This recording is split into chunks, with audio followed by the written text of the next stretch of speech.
So I think Anafi Thermal is a product we launched last year. This is the first product that we've presented for multi-channel, so multi-verticals in terms of enterprise, public safety, inspection, surveying. So this, we're now near enough 1 year from launch, since we launched the Anafi Thermal.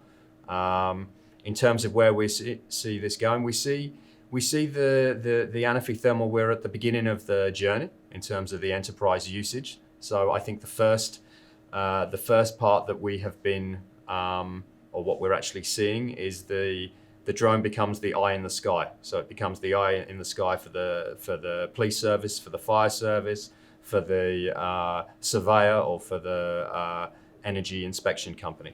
I think the next step is the first use. They're looking at the live feed. They're looking at the video, and they're using this, as I mentioned, as the eye in the sky. The next step is what is the full solution. So what are they doing in terms of post-flight analysis of the data? So with a sister company within the Parrot group, Pix4D, it's how do we combine the drone with the processing and the analysis software. So for example, things with using the Anafi Thermal for first responders is something that can be combined very simply with Pix4D React, which is giving you a very, very ultra quick situational awareness of what's going on the ground in terms of an emergency situation. So I think where the industry goes from here is how do you combine the, yes, you have the drone hardware, and then also combining this ideally a Parrot with a Pix4D complementary